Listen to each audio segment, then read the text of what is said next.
राष्ट्र सुरक्षित है तो हम भी सुरक्षित हैं। राष्ट्र एक है तो हम भी एक हैं।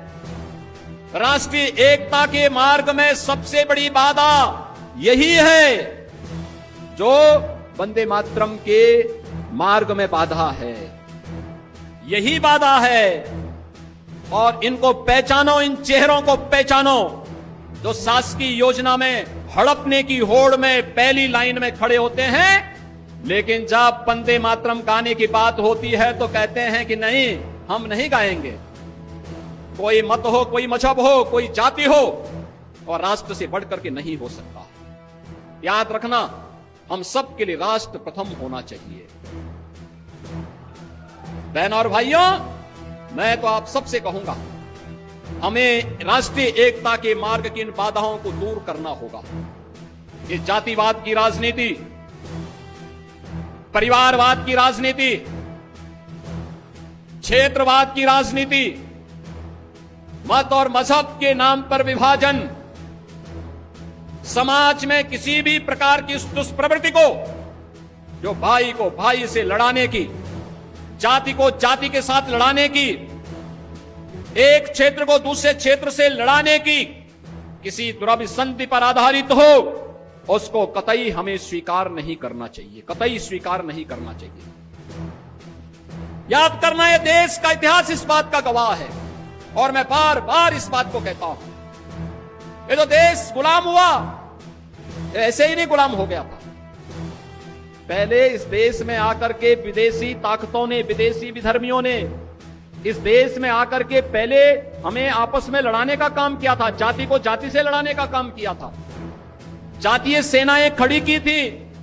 ये जातीय सेनाएं ऐसे ही लड़ा लड़ा करके पूरी ताकत को कमजोर कर दी, और बाद में फिर बीच में घुस करके एक पक्ष को अपने साथ जोड़ करके ये दिखाने का कार्य करती थी कि वह उनके हितैषी हैं, लेकिन वास्तव में हितैषी नहीं थे, वह तो देश पर काबिज करने के लिए आए थे। बहन और भाइयों, इतिहास केवल पढ़ने की नहीं, आत्मावलोकन का एक अवसर भी हम सबको देता है। इतिहास की गलतियों का परिमार्जन जितनी जल्दी हो सके हमें करना चाहिए, और इतिहास के गौरवशाली क्षणों से प्रेरणा प्राप्त करके आगे के भविष्य को स्वच्छ और सुंदर बनाने में हमें योगदान देना चाहिए। कुछ लोग हैं, कहेंगे खाएंगे, रहेंगे हिंदुस्तान में, खाएंगे हिंदुस्तान में, लेकिन वंदे मातरम गाएंगे नहीं। हम उनकी मंशा को समझें, हम उनकी मंशा को समझें।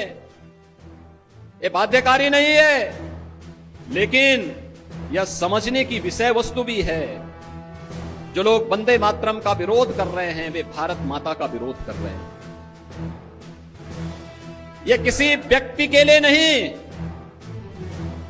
यह वंदे मातरम राष्ट्रीय गीत किसी व्यक्ति, किसी जाति, किसी क्षेत्र या किसी एक ईश्वर, किसी एक उपासना विधि के प्रति आग्रही नहीं बनाता है, बल्कि यह तो भारत माता की वंदना है। भारत माता के प्रति हमारी कृतज्ञता है। भारत माता के लिए गाए जाने वाले हमारे उस स्वर का प्रतीक है जो हमारे अंतःकरण के भाव को व्यक्त करता है। और यह सच है, हमने देवी के 3 रूपों को महादुर्गा, महासरस्वती और महालक्ष्मी के रूप में ही पूजन करके भारत और भारतीयता को आगे बढ़ाने की शक्ति अर्जित की है। तो स्वाभाविक रूप से वंदे मातरम के माध्यम से भी इस सस्य श्यामला मातरम की इस भाव को ध्यान में रख करके हमने उसे महादुर्गा, महालक्ष्मी और महासरस्वती के रूप में उसकी वंदना करके भारत के प्रत्येक नागरिक से यह आग्रह किया है कि वह वंदे मातरम के साथ जुड़े, भारत की राष्ट्रीयता को मजबूती प्रदान करें। याद करिए, जिस गीत को स्वयं स्वर दिया हो गुरुदेव रविंद्रनाथ टैगोर ने, उस गीत का विरोध किया जा रहा है।